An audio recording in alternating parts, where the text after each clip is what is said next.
Assalamualaikum warahmatullahi wabarakatuh. Abdi di dia made ngadongeng carita asal muasalna situ Bagendit. Janten kieu yah caritana. Zaman baheula di hiji lembur aya randa beunghar.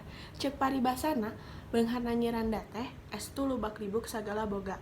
Bro di juru, bro di panto. Eta nyi randa teh katelahna Nyi Endit. Awakna begeng rada ngeusi, ngan sorana teh cempreng pisan kacida. Lamun keur nyarekan bujangna, teu matak bujangna teh sok narutupan ceuli, da katorekan ku suarana Nyi Endit. Rupana henteu geulis, sarua we siga orang lembur nu sejen, kasebat jajaran pasar lah. Ngan parbawak abeungharanana, Nyi Endit sok ngarasa pangbeungharna salembur eta teh. Pagaweanana sapopoe ngan saukur jeung nembongkeun pakeanana jeung parhiasanana anu sarua alus. Sok dikongkorong anu sagede nyere nya diliontinan ku nu sagede jengkol. Dahareunana sapopoe sok ngajarak-jak dina meja. Iwal ti sangu jeung deungeunanana di meja lain teh seueur bungbuahan. Sakitu loba dahareun ge eta dahareunana teh tara kasorok ku batur. Samaruk di bumina teh aya nu babantu. Janten sanajan loba dahareun ge Nyi Endit mah tara daek bura-bere ka batur. Najan parentah kanu gawe mah cerewet pisan. Ari bagian dipetagi buruh mah Nyi Endit teh itungan pisan. Ku kituna ku urang dinya mah Nyi Endit teh kasebatna Nyi Randa Medit. Batur salemurna ge geus apal pisan kana meditna Nyi Endit.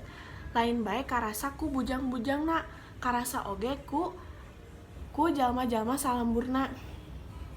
Nyi Endit mah tara daek campur jang batur, sieun karebut cenah hartana bendana teh. Tara daek mere sumbangan kanu miskin. Mun aya nu ngadatangan ka bumina ge sok nitah bujang-bujangna jeung ngusir eta anu linggih teh nepi ka kadang disuntrung-suntrung.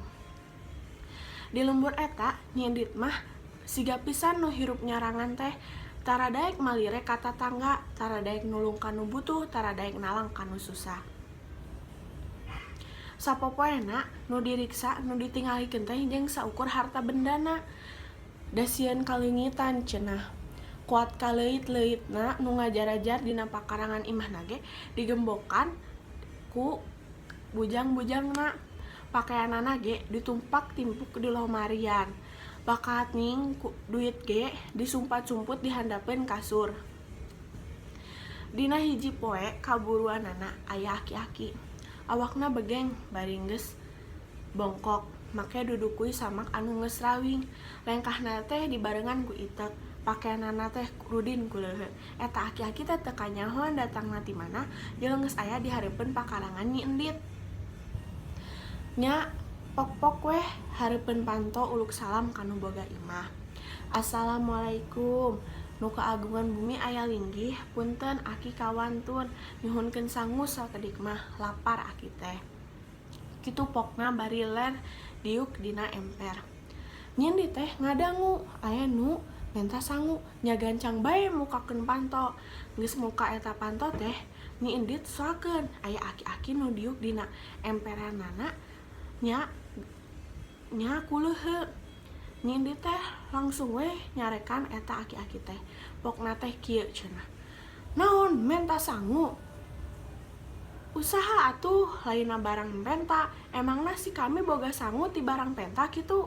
Lapar. Usaha atuh. Kitu cenah poharana kaamekan datang eta aki-aki teh. Nyatu tunjuk bari jeung nyuntrungkeun eta aki-aki teh ti emper kaburuan. Teu kaop di dinya Nyi Endit teh ngomong deui, "Kaditu montong datang deui ka dieu." Eta nepi ka si aki-aki teh soakeun bakating di kasaran pisan ku Nyi Endit teh. Nya si aki-aki teh geus teu bisa kumaha deui we, ditulungan nangtung ku tukang kebon, nya dituntun ku tukang kebon oge. Hatena eta aki-aki teh kasiksa pisan, nya atuh diperlakukeun ku Nyi Endit sakasar eta. Asa pupuhan pisan Nyi Endit teh. Barang geus kaluar ti buruan Nyi Endit, eta aki-aki teh teu kanyahoan ka mana leosna, tinggal iteukna we nancep di pakaranganna Nyi Endit. Poho mawa meureunnya eta aki-aki teh. Ambekna Nyi Endit teh can leler, cet ret kana itek anu nancep sarenteng bae dicabut ku Nyindit bari dibalangkeun ka jalan. Ngan aneh bin ajaib tina tapak itek teh moncor cai.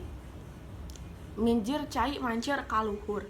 Beuki lila teh eta cai teh beuki manceur ka luhur. Teras manceur jeung manceur. Eta Nyi Endit teh soakeun berenya. Nah eta bisa jual jadi manceur cai ka luhur. Beuki lila beuki deui eta cai teh ninuhan pakaranganna Nyi Endit. Nyi Endit soakeun nitah we bujang-bujangna jeung nutupan eta tilas itek teh. Bujang-bujangna teh datang-datangan narulung ka Nyi Endit anu tos panik pisan. Nya bujang-bujangna teh nyobaan nutupan eta itek teh make taneuh. Ngan laina ngarootan eta cai teh beuki lila kakala beuki gede. Bujang-bujangna teu apaleun deui kudu kumaha, nya geus we ninggalkeun Nyi Endit jeung nyalametkeun diri soranganna heula. Nyi Endit teh panik, jojorowokan we minta tulung ka sasaha, minta tulung ka tatanggana. Ngan tatanggana teh kakala mung puas dabongan saha. Nyi Endit ge tara daek tulang tulung ka batur. Eta Nyi Endit teh tos panik pisan meureun da caina teh geus nepi ka asup ka pakarangan imahna, ka imahna. Tah Nyi Endit teh asup bae ka imahna bari mawa harta bendana bari dikeukeupeul. Eta Nyi Endit teh teu kanyahoan geus aya bae di tengah-tengah pusaran cai. Beuki lila beuki dieu eta cai teh beuki gede. Nya nyedot Nyi Endit anu di pusaran cai eta. Nyi Endit pas geus beuki gedena teu kanyahoan deui Nyi Endit teh aya di mana. Da nyong-nyong geus ngaleuleup dina jero cai. Tah cai eta beuki lila beuki gede nepi ka jadi situna. Tah eta situ teh jantenna Situ Bagendit. Kitu bae asal muasalna Situ Bagendit teh. Eta Situ Bagendit teh anjeunna aya di wewengkon Kabupaten Garut. Sakitu wae dongeng ti abdi. Wassalamualaikum warahmatullahi wabarakatuh.